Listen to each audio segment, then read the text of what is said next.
Views expressed in this podcast are solely those of the participants. The hosts make no claim to be literary experts, and their opinions are exactly that, opinions. All creative works discussed or reviewed are the intellectual property of the creators of said stories and is being used under the Fair Use Doctrine.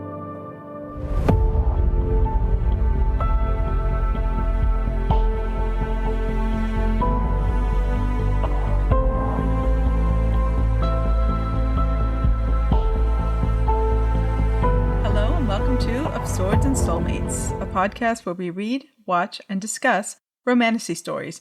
I'm one of your hosts, Mari, and with me I have Kelly. Hey everyone, it's Kelly. And we also have Ashley. Hey guys, it's Ashley. We also have Jonathan. Is that, do we always say Jonathan? Yeah, you call yourself JP, okay. But I call That's me, JP. I'm here. I made it. Another week in the books. You weren't sure about your name? No, I don't understand. When have I ever called you JP? I don't know. Sorry. Do you want us to start calling you JP? No, you don't have to. I have no. You do this just for the show. JP? Yeah. No, I'm supposed to do it in the email too. Sometimes I like to sign my emails. TY JP. Get back on track. Jonathan is a long name. I understand. I have a long name too. Totally understood. But your podcast persona could be JP. I'm just saying. Oh, good. Yeah. You could have a show name. Voice.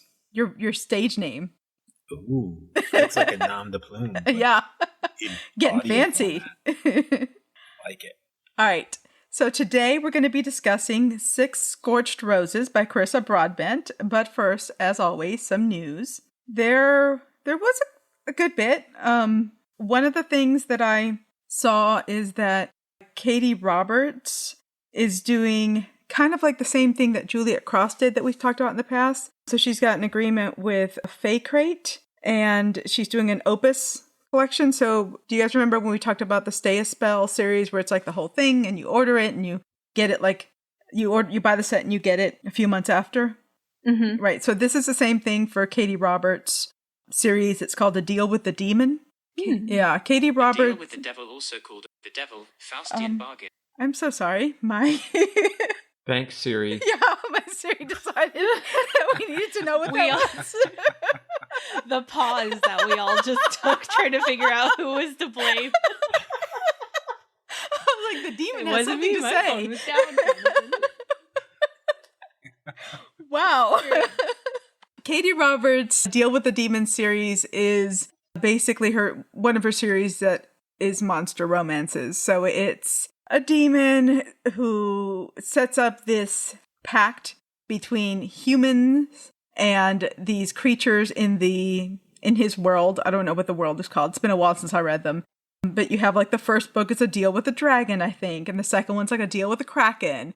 And then yes, you've heard of these. The cover that I've seen. Yes. A Deal with a Succubus, A Deal with a Demon. And I think the last one that's coming out in maybe later this year is The Demon's Queen, or A Deal with the Demon's Queen, something like that. They're short. There's a gargoyle one. Yeah, Gargoyle. That's the one I missed. Yeah. They're short, easy reads. They're on Kindle Unlimited. That's where I read them. Mm-hmm. Sold. I think there are 6, or there will be 6. The 6th one is coming out this year. So of the ones that are out, I believe I've read 4. I haven't read the 5th one. So the what they've shown of the covers for this are really pretty. The covers are by Kira Knight Art. It's hardcover embossed artwork with foiling accents by Lichen and Limestone, which I know we've talked about their stuff before. It's digitally printed page edges, digitally signed tip-in pages. So it's a digital signature. It's $160 for the set, and that includes shipping. And they're pre-orders, and they would be shipping in December 2024 to January 2025. They're really pretty. I probably won't be getting them because they're fun, but I don't know that I'd reread them, and I try not to have book trophies for books that I'm not going to be rereading because limited book space on bookshelves. It's reasonable. Yeah, but they're really pretty, and they're fun reads. I would definitely recommend reading them, even if you're not going to get the fancy set. But as we've talked before, Katie Roberts is high spice, so whether or not that's your cup of tea. The other thing I saw was that Jennifer Armantrout is doing a special edition of her books. It's with Blue Box Press. It's like a collaboration, and the Arcane Society it's who's producing these. I've never bought anything by the Arcane Arcane Society, but it's her Blood and Ash series, which I've only read the first one of. I haven't read the rest. But you liked it, right? I liked it, yeah. I definitely am planning on continuing it. These books are beautiful. They're so pretty. Like, I really want to read the rest so I can decide if I'm going to buy them, because if I'm going to buy a hardcover, like, these would be really pretty ones. So they have just jackets, edges, and end papers designed by Ceillo. I'm sorry if there's a different way to say that artist's name. They have a reverse dust jacket, so, that's always nice to have options. They have illustrations. They have a hard case cover and a tip-in design. They're going to be signed, so it's 5 books. The first one is got a signature by Jennifer Armantrout, and then the rest are going to be digital signature. The whole set is $195 plus shipping. They haven't announced when it's going to go on sale, when it's going to be sent, all that stuff. But it's 5 books for $195. I mean, that's what, 20? Is that $20 a book? Math? Yeah, I believe so. Just about. Yeah, I mean, I guess. I hear such amazing things about JLA. Like, she's, I think, probably one of the first authors that caught my TikTok attention when book talk was becoming a thing. And she is like, there's a cult following. Yeah. Very similar, to SJM, Sarah J. Maas. Yeah. And I did hear that she was equally as spicy. She's supposed to be a fantastic writer. And regretfully, I don't even think I own one of her books, which is on me. But she's supposed to be top tier. She's also part of a lot of book conventions, like the book cons. I think she runs a polycon, spearheads them, is what I understand. So kudos to her for getting it done. Yeah. The boss. Definitely on the list to read, that ever-growing TBR. Ever-growing and ever-shuffling TBR. We're packing, and so I had 3 27-gallon totes, pretty filled with books. And so I'm stacking them in the room that they're going to go in. And I have them all stacked up against the wall. And I was looking at them this week, all of my books in one place. And I was like, this is not an absurd amount of books, but it's probably an absurd amount of money. A disgusting amount of money if I thought about it. So I decided to stop thinking about it. But, I mean, you get an experience from those books. Yes. So what you're paying for is the experience.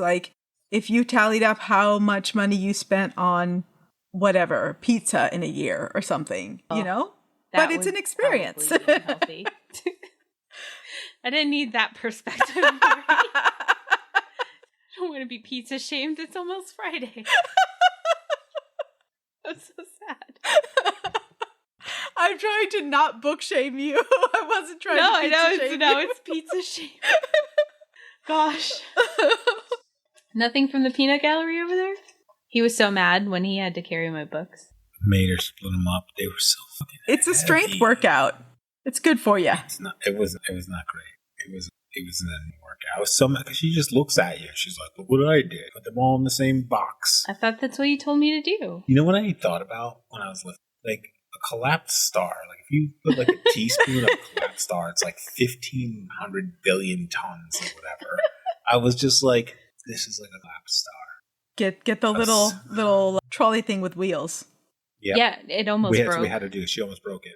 Oh, he had to rent an industrial one for this weekend, but not for my books. The rest is for his things. All right, on to the rest of the news.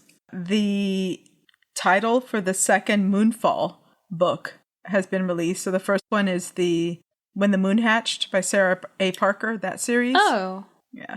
The title of the second one is going to be called The Ballad of Falling Dragons. I'm intrigued. Yep. It releases October 2025 in the States. And we'll include a link in the show notes, and it's a Amazon affiliate link. But just to shoot myself in the foot here, if you wanted to get it earlier and get a signed version, you can actually get it July 2025, a signed version for the regular price, if you get it from Waterstones. But of course, that's the UK, so you're paying for shipping. I'm nauseous thinking about that cost.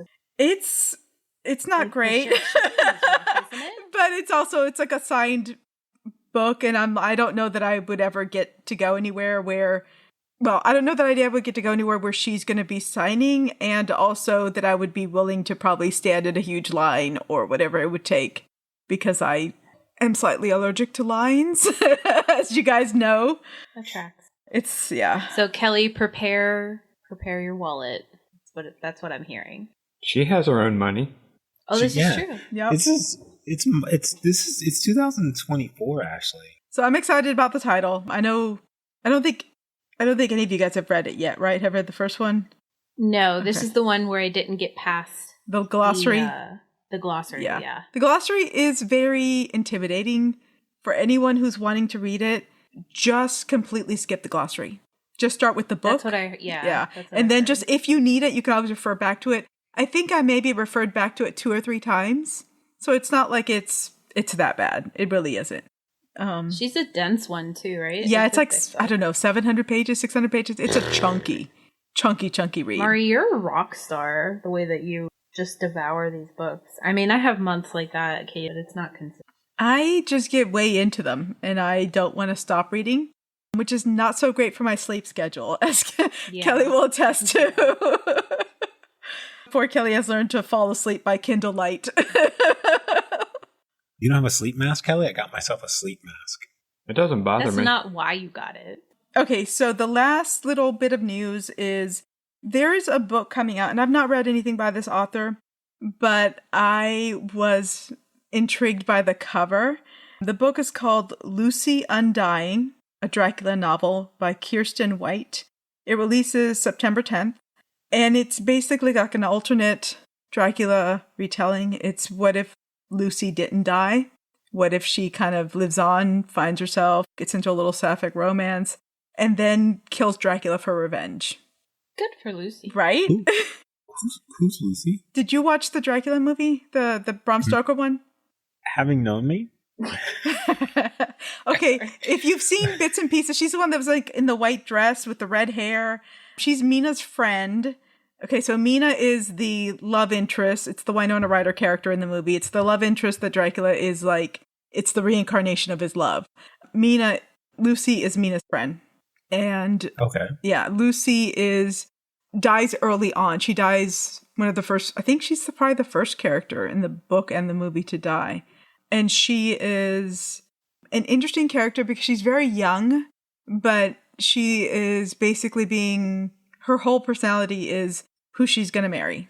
So she's a lot of times portrayed as this very hyper sexualized character. So it's interesting seeing this take on it. The cover caught me because it's got this like pale, huge red-haired woman on the cover. And then the more you look at it, the hair is actually wolves. It's a really cool looking cover. It looks like, I was like, how many pearls does she have in her hair? This is way too many. How do they not fall down? And then I was like, those are teethers. Those are wolfies. Puppers. Anyways, it looked interesting. And then the last thing, and this will be the last time I mention it because this episode is going live while I'm at DragonCon, while DragonCon is happening. So I'm at DragonCon in Atlanta, Sci-Fi Fantasy Con. If you're there, contact us. Maybe we can hang out, say hi, etc. Love to meet you. Anybody else have any news? Hey, let me throw something here in the news real quick for you, Mari. Uh-huh. Because this story just broke. Utah, the state of Utah, has outlawed a list of books statewide that includes Sarah J. Maas. Oh! Are you sitting down? So in addition to the usual suspects of Judy Blume, Margaret Atwood, Sarah J. Maas was added to the list, which represents the first time, I guess, a popular romantasy author has been added to the list. Well, isn't the list supposed to be for children's books? Right? It is all school districts. Right. So, I mean, Sarah J. Maas they're not kids' books. They're new adult. They're not even YA. What? Are all of her books? YA, though? You know what? It might be, because I know she was very young. I want to say she was like 18 or something when she wrote it, right? TOG. Throne of Glass. Yeah. We're going to have to read these books, guys. We are going to have to read these. Before they're taken away. So I just want to make sure that I fully understand, Kelly. Are you telling me that in the state of Utah, you can have multiple wives as long as you don't write about it. Not in the entire state of Utah. Okay. And not in the modern version of the religion. Like, there are cults where I think that happens, but there are cults in lots of religions where that happens. If I bring the book to Utah, am I in trouble? No, it's just that it's basically just banned.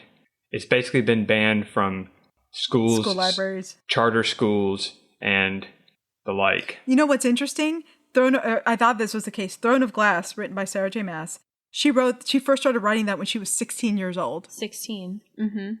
So she, as a 16-year-old, could write it, but current 16-year-olds can't read it. So to me, Throne of Glass is really just fantasy. Like, I wouldn't classify that as romantasy. To me, it's a fantasy series. Right. Well, I think because she was so young, so her perspective was different, right? Yeah. To me, it's as much a fantasy series as Throne of Glass. It's fantasy. Like, Court of Thorns and Roses, ACOTAR, absolutely romantasy. Absolutely, there's some spice scenes. There's some, yeah. But Throne of Glass, I read the whole series in like a month, so my memory's not great, but I don't remember it being that spicy.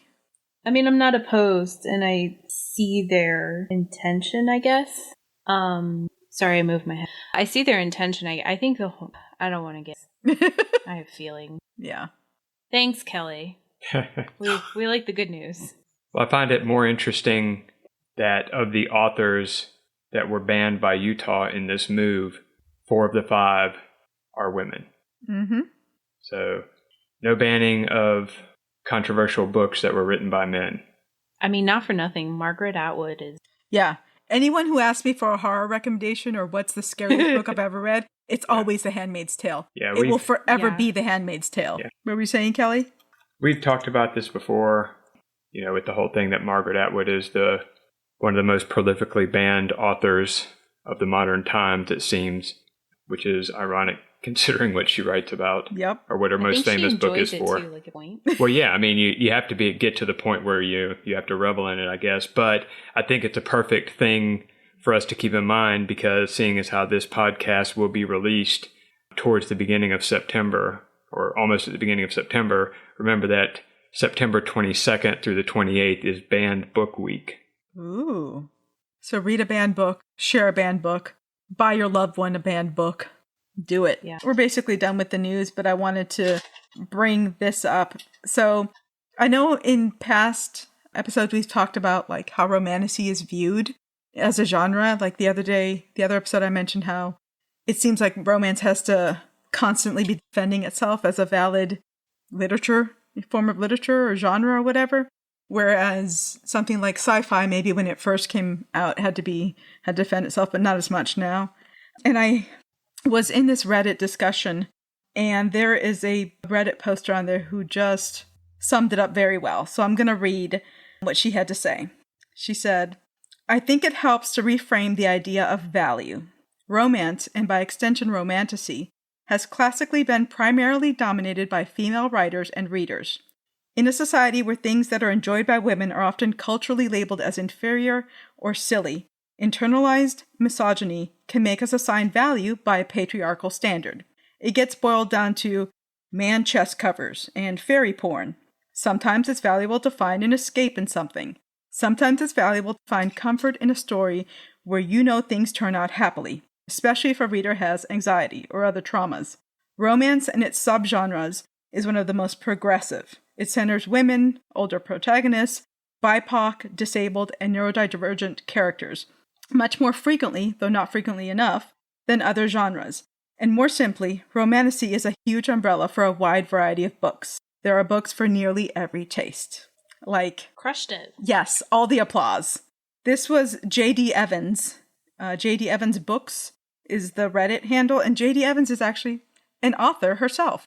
I messaged her to ask her if I could read this on the podcast, and she actually writes romantasy books. I was like, interesting. So she writes the Mages of the Wheel series. The first one is called Reign and Ruin. They're actually on my TBR, but there's like a billion things on my TBR, so I didn't recognize the name just by it. But maybe it might be something we might read on down the road for the podcast, because it actually looks pretty interesting. 6 Scorched Roses. is a standalone novella in the Crowns of Nyaxia world created by Carissa Broadbent. What's a novella? So like, I know that we say that word bunch, but Basically, a novella is another word for a short book. Like, there's an actual definition of it. Like, there's novella, and then there's novelette, but novelette isn't used as much. A novella is a narrative prose fiction whose length is shorter than most novels, but longer than most novelettes and short stories. So it's between a short story and a novel. That's what I was going to say. Like, bigger than a story. Yeah. But shorter than a book. Yeah, several things I'm finding never says been that more it's around confused. 100 pages.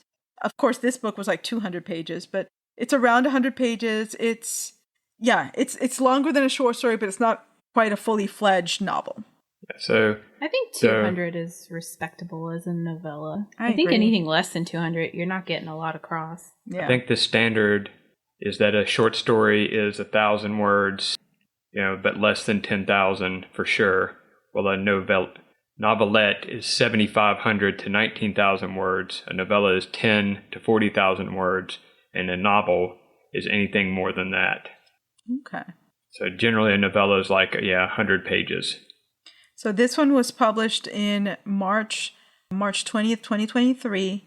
I thought I'd read somewhere that it was published as an indie publishing before, because I know Carissa Broadbent, did a lot of her stuff as indie published before she got picked up, but I couldn't find anything to confirm that. So publication date we're going to go by is March 20th of 2023. I'm going to read the synopsis and then we can get into it a little bit more. 6 roses, 6 vials of blood, 6 visits to a vampire who could be her salvation or her damnation. Lilith has been dying since the day she was born, but while she long ago came to terms with her own imminent death, the deaths of everyone she loves is an entirely different matter. As her town slowly withers in the clutches of a mysterious God-cursed illness, she takes matters into her own hands. Desperate to find a cure, Lilith strikes a bargain with the only thing the gods hate even more than her village, a vampire, Vale. She offers him 6 roses in exchange for 6 vials of vampire blood, the one hope for her town's salvation. But when what begins as a simple transaction gradually becomes something more, Lilith is faced with a terrifying realization. It's dangerous to wander into the clutches of a vampire, and in a place already suffering a god's wrath, more dangerous still to fall in love with one. Bum bum. What'd you guys think? Non-spoilery, what do we think? I think it's a short story. It was okay. I wasn't riveted.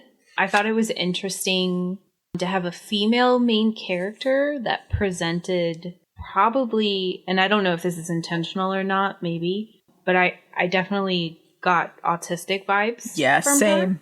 And I thought that was an interesting perspective. Like, we've seen, maybe different versions of autism or ADHD in male characters, but like you would read about her masking, right? And like her self-awareness that she couldn't read people and how she had to train or memorize what emotions are supposed to look like on someone else. And I thought that was really great representation. I like Carissa Broadbent as an author. I read the Crowns of Nyaxia books and was a big fan, but I think this tangent, like this standalone, it was nice. I enjoyed reading it. It wasn't, earth-shattering for me, but I really liked the perspective of the female main character and her drive, right? Like, that drive is probably leaning towards, those 2 stars, 3 stars for. Okay. Kelly? Oh no, you go ahead. Who, me? You want me to do it next? Yes. Okay. So I really liked this novella. I liked, that Lilith was neurospicy. I liked that she was all sciencey. I liked that she was a woman of action. She's like, I've got this limited time on this earth. I got to make the most of it. And I'm going to do what I can to like leave it a better place than when I got here. To me, this was a well done, very well done Beauty and the Beast retelling. Like, this is Beauty and the Beast retelling. This is absolutely 100% Beauty and the Beast. And I love the story of Beauty and the Beast. I also love vampire stories and vampire books. So this was just, this was custom made for me on so many levels. So for me, it was a 5. Wow. Yeah. High praise. I think if it was longer, I would have rated higher. Yeah. Like, not that anything was wrong with the novella itself, inappropriate. I got closure from it, but if it were longer, I probably would have. Yeah, Sounds like I think you'll the length enjoy was the. Oh my God, what's the name of the other one? The Emperor slaying the vampire conqueror. It's her other standalone in the. Oh, I haven't read. She has another standalone in the Crowns of Nyxia series. It's called Slaying the Vampire Conqueror, and it is longer. It's not a novella; it's a full blown book. Would recommend. Her world building. So good. Maybe that's also the problem too, right? It's like I know how good it can be. Yeah. And I wonder, and I'd never had this experience because, I've already read the other Crowns of Nyxia book, but I wonder if I was reading it as a true standalone, like if I didn't know anything about the rest of the Crowns of Nyxia books, if I would feel differently. But I don't have that perspective. So I very much liked it. It's a 5 for me.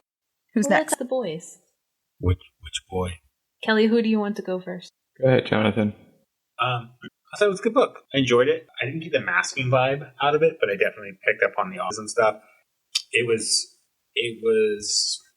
to me, it was autism meets the empire, crashes and collides with some parallels to modern politics.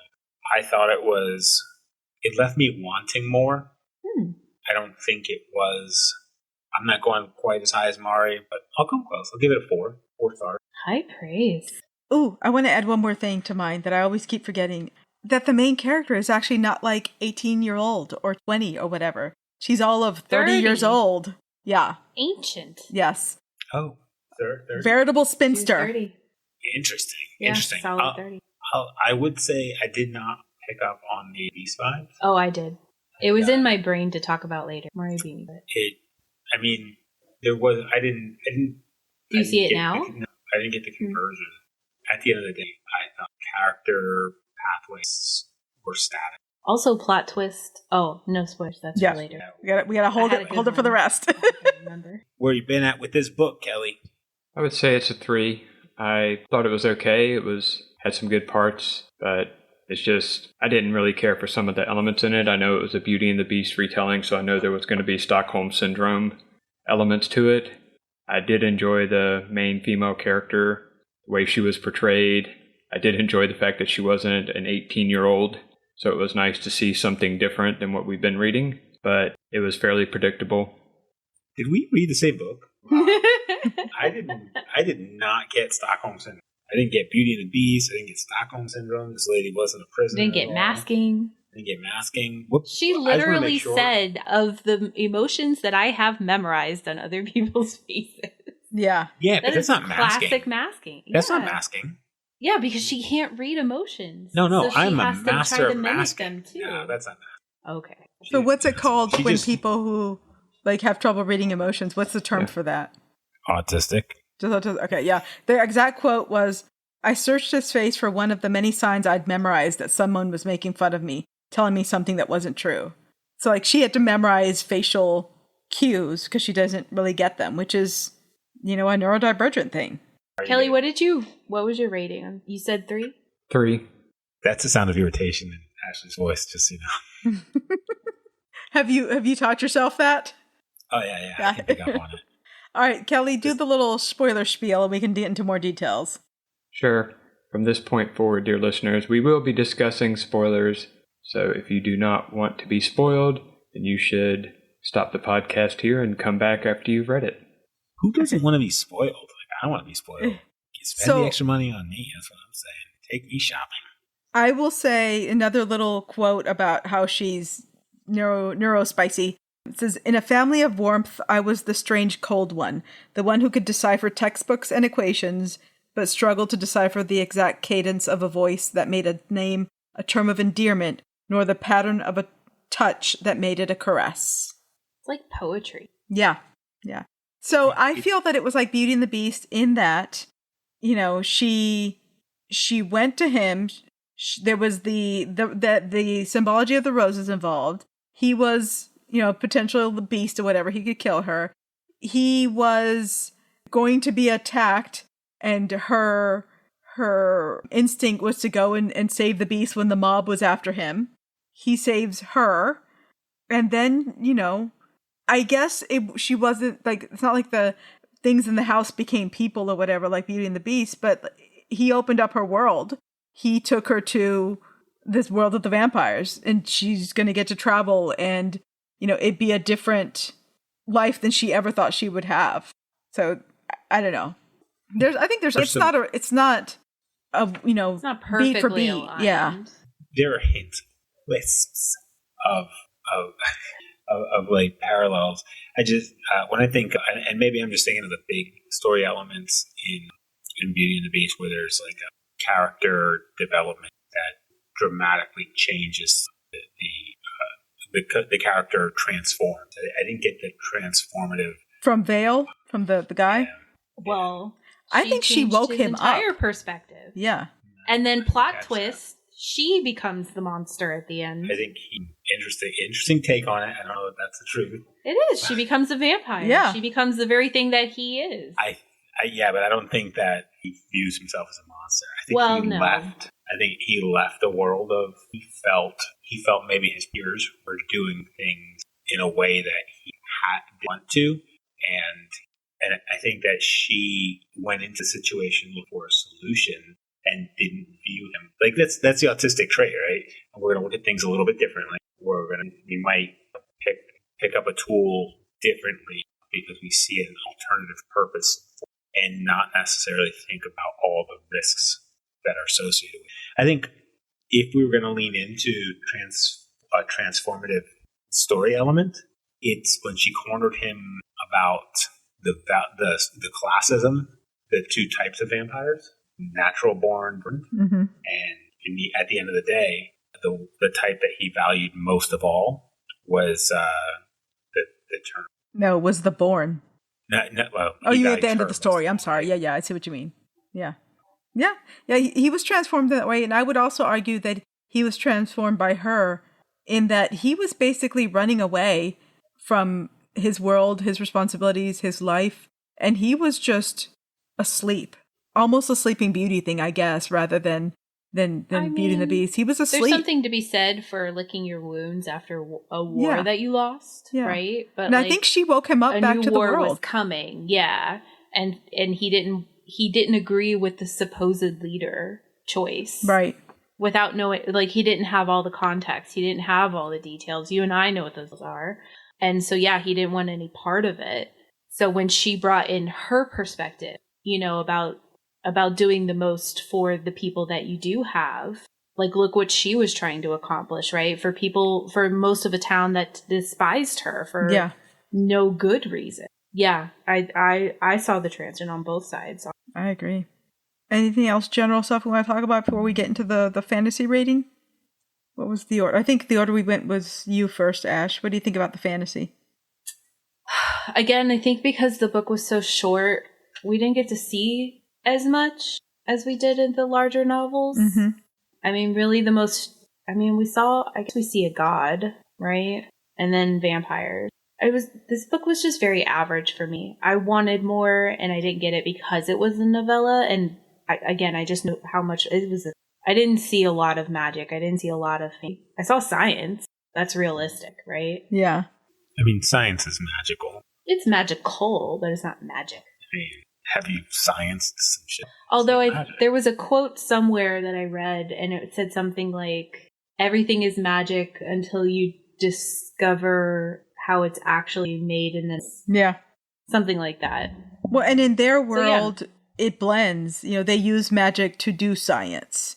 Yeah. It was a 3. I wanted more. I was happy with what I got. Like, I wasn't unsatisfied. For me, it was a 5. Once again, I have a hard time distinguishing. I know. Distinguishing were your toes curling and you were giggling the whole time? I loved it. I really did. I really did. Like, vampires and then like a pantheon of gods, that dichotomy, I've read a lot of vampire books. Like, when I say a lot, I mean, like, if a vampire book existed from when I was in high school through all of college, I devoured it. Like, all you had to do was tell me it had vampire something and I was reading it. So I've read a lot of vampire books, and I don't remember reading a vampire book or vampire series or story that kind of created this pantheon of gods and gave a reason. Unique perspective. Yeah, as to why these vampires exist in this world.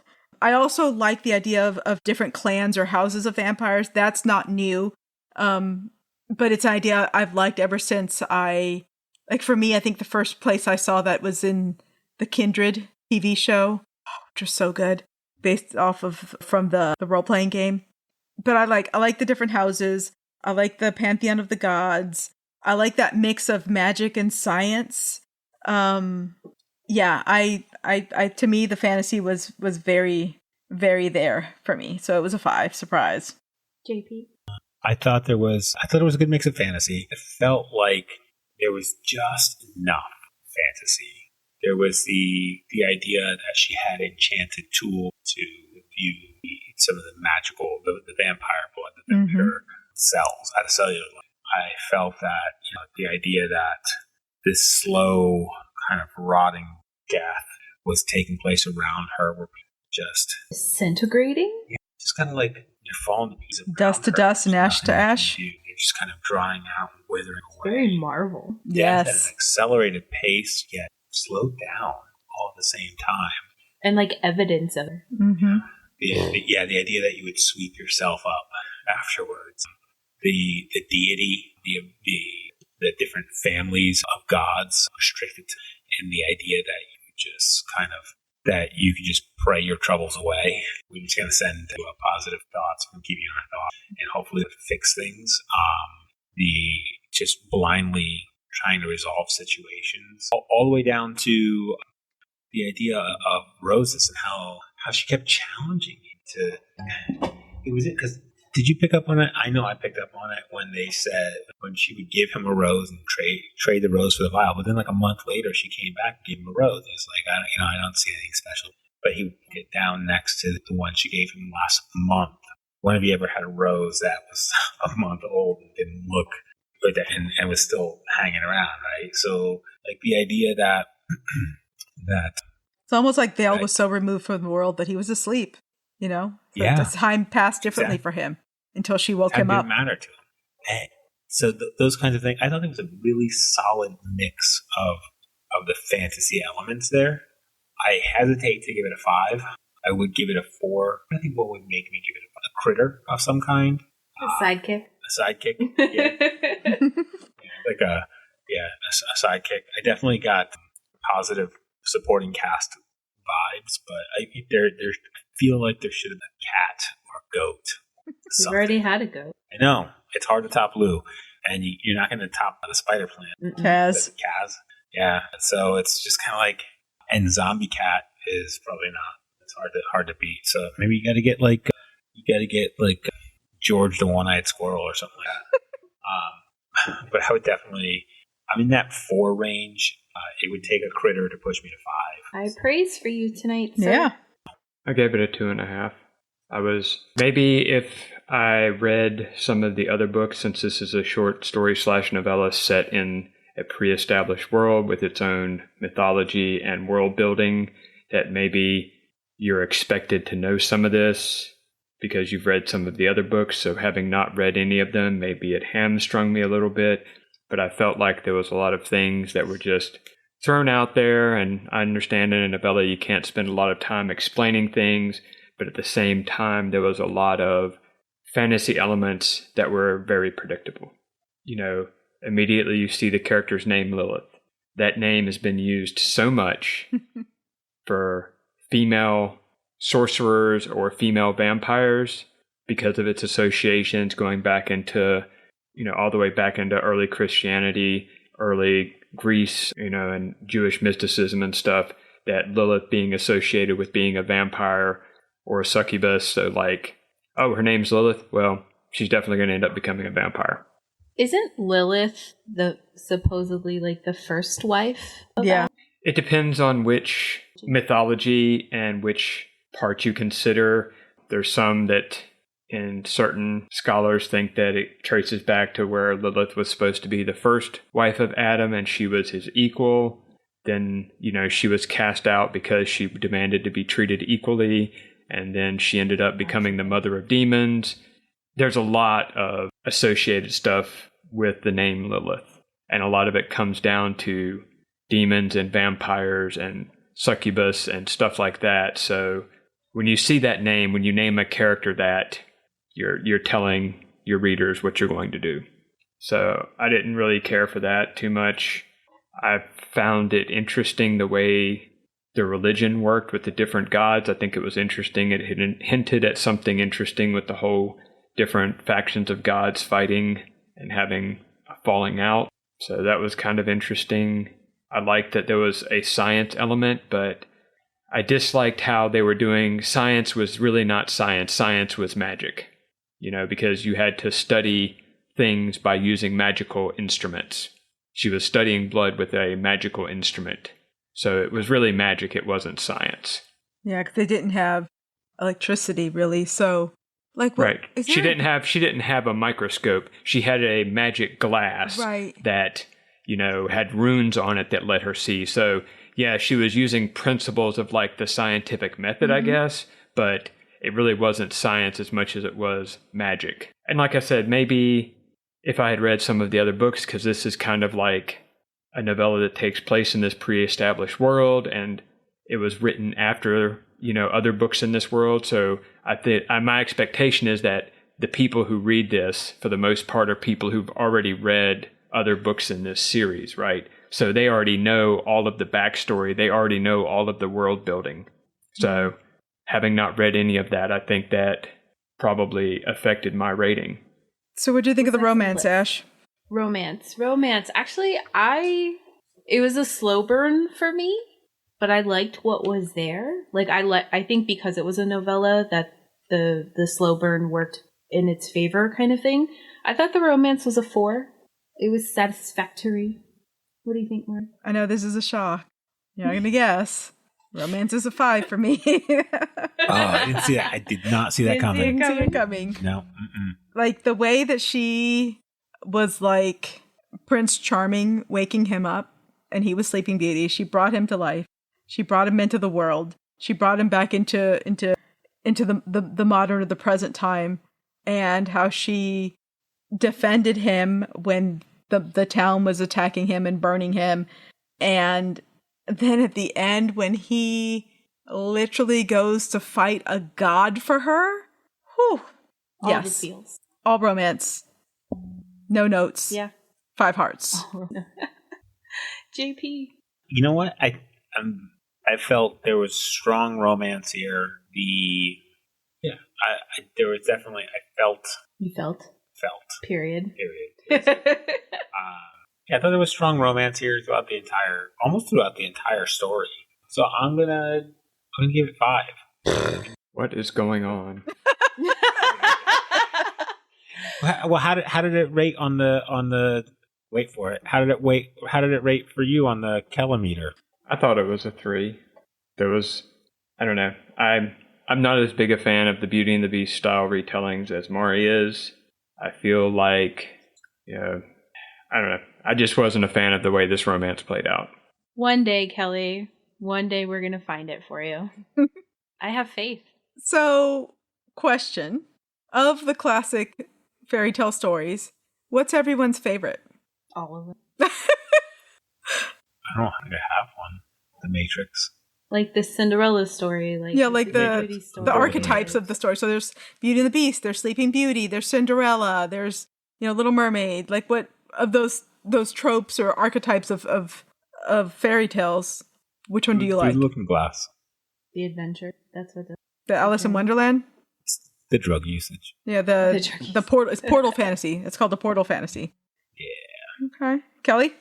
I think fairy tales are nice for children, but when you start analyzing them as an adult, you realize that almost all of them have significant problems, especially the Disney-fied versions. Not to say that the Hans Christian Andersen ones aren't very dark and disturbing if you actually read the original ones. And that's why I don't. It's what led you to marry me. That's a fair analysis. Well, I mean, the Disney Sleeping Beauty is vastly different than the original Sleeping Beauty. Yeah. Do you know what brought her to life in the original, like, Grimm's fairy tale, the old fairy tale? Do you know what woke up Sleeping Beauty? It wasn't a kiss. Do you guys know what it was? Was it the banging? It was her giving birth after he had like raped her in her sleep. Dang. That's one way to... Yeah. We will Kids' not tales. be reading any of those for this podcast listen. We like happy ending. Yeah. Speaking of all climax... the fairy tales are super dark. Spice. Jonathan's trying. That was good. That was good. Actually, that wasn't the worst segue. Right. Spice for me was a 3. I thought it was very polite Spice. Again, it was a novella, so it was shorter. So we didn't get a lot happening, but what did was pleasant. It was polite. It was a 3 for me. Mari. Actually, it was a 3. Yeah, it was a 3 for me too. This wasn't like a super spice heavy book. It was about as expected because it is. It's a short adequate. book and there's a lot of plot in it and a lot of romance buildup. And I think that's part of why I like it so much is it does pack a lot of story into such a short book. And I think that if there were more spice in it, it would have to be a longer book. It just wouldn't flow with the story any other way. It would have been forced. Right. Right. And we prefer Yes, 100%. Spice, right? It was interesting. Went into this thinking that it was going to be a little more spicy than it was. Early on, he was backdooring another vampire. The banging didn't exist for me, didn't happen for me. So I'm going to have to pull back. I'm going to go with a 3 for spice. It just didn't hit. Kelly, what'd you end up with? No, I gave it a 2.5. I thought it was, as expected, it was average. There was nothing terribly spicy or lack thereof. It was just kind of middle of the road. Okay. What did we think of the cover? The cover was, I'm going to let you go first because that's the order we have it in, but I will just say that the cover was done by Story Wrappers and Tor Publishing. What'd you think, Ash? I like it. I mean, I don't think there's 6 on the cover. But I really like the symbolism on the cover. I like the print. I think it's actually a really nice cover. I'm a fan. This is a 4.5 for me. Okay. It's just pretty. I would have picked it up in a store. So for me, I think I appreciate the cover a little bit after I read the book, but for the most part, I wasn't a big fan. I don't know that I would have picked it up in the store because it doesn't really tell me anything of what it's about. It's maybe a little too abstract for me. And yeah, it was like 2.5. I was confused by the cover. It was busy. It was too busy for my eyes. I liked the script on the front, or the font that they used for the front of the cover. I don't know that I would have picked it up, but it didn't hit it with. I'm gonna give it a 3. It's not the worst, but it's definitely the best that I've seen. Kelly, where'd you land? I also gave it a 2.5. I thought it was okay. Like, it was visually appealing a little bit, but yeah, I agree with Mari. I don't think the cover alone would have had me picking up the book, nor did I think it really represented anything about what was going on in the book other than the fact that roses were involved. Yeah. All right. And do we think it is a kissing book? Is this a kissing book? Yes. I agree. Was it not rapid fire? Sorry. Yeah. Yes. No, but I agree. Yes. Man, I dropped this one through the Romantilator and came up with no. There's no banging. Almost everything's going to be a no for you. Yeah, I know. It's going to be hard. It was. You're going to be sorely disappointed with the next book. Yeah. So apparently we're going to need to read some Ruby Dixon or some Katie Roberts or some Rebecca Kennedy or Tiffany Roberts for Jonathan. We need some high spice content. High spice. At some point in the coming year. Okay. But this one dropped through, came out with a hell nah. It does say hell nah. Sorry. What do you think, Kelly? Kelly, what say you? I decided that it was romantasy because the plot was hinging upon the romantic elements between the two characters. So without the romance, the plot would have fallen apart. Because of that, I felt like it had to be romantasy for sure. I also really strongly identified when she said that time is the most valuable resource of all, and some of us are perpetually short. I highlighted both of those things too. And what did he give her? He gave her time. Yep. All the time. Yes. He saw her. He got her. Yes. tale as old as time. Yep.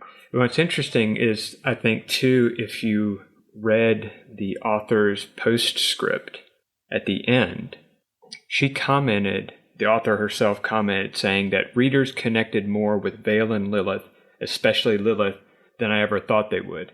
And learning that, it's because these two characters appear in the other books of the series that that further later on, or I guess before this or whatever, these two characters are like secondary characters in the other books in the Crowns of Naxia. Mm-hmm. So she's basically saying how the readers really had a strong affinity for Lilith, and maybe that was part of what drove the author to write kind of this novella about their backstory. But she commented specifically on how she found so many of her readers saw themselves in Lilith, and Lilith struggled to connect meaningfully with other people. I think the author has touched into kind of a strong feeling in today's society that so many people feel like we're not making meaningful connections with people anymore. Yeah. The whole you can't make friends when you're an adult type mentality, right? Like it's so hard to get meaningful connections, where it's like I can't remember who said it, but I remember someone saying it. I think it was like in a TED Talk maybe or something. They were saying, we live in a world where we're all more connected than ever, yet we're all so disconnected and struggling to connect with each other. Yeah. And I would have loved to have found out when she started writing this book. We know it was published in 2023. I mean, we know it takes a long time to get a book published. It takes a long time to like edit a book and all that after you publish it.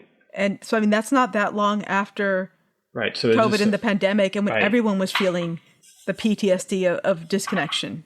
Right. And that was the same thing I thought was, is this a product of the author and the reader's sentiments, the product of the pandemic? Yeah. Or is it just part of the broader sense that we feel like we can't relate to other people anymore? We've never been more different, that, the internet and social media and everything else has done an enormous amount to highlight our differences and make it more difficult to connect to other people. We see more of our differences than we see more of our similarities nowadays. All right, so on to our rapid fire segment, keeping with the vampire theme that we have going on. We are put it out on the socials to people to see what vampire related story they thought we should do a rapid fire segment on. And I'm stalling because I'm trying to look and see who actually suggested this. I'm so sorry. I'll tell you in a sec. But we're going to be doing Twilight. Twilight the movie, whether or not it is a kissing book. Not the time of day? Not the time of day. Okay. So Twilight, is it a kissing book? Twilight the movie, is it a kissing book? Me first? If you want to, yeah, we can keep the same order. Keep the same order? Yeah. I mean, much to probably many persons' dismay, it is very much a kissing book. It's very much a kissing movie. Yeah. And the thought process in that, with Jonathan's calculator aside, is that if these two weren't connected and didn't not force the connection, but explore that connection, this story doesn't exist. Yeah. And there's a lot to this story. There's a lot in each book, but it doesn't exist. If she had chosen Jacob, if she died, Edward if he would had still eaten exist. her. Yeah. If any of them had eaten her. Yeah. Right? Their story would go on, but it wouldn't be this story. And it very much wouldn't have gotten anywhere near the ending that we did. Yep. So yes, it's a kissing book for me. Mari?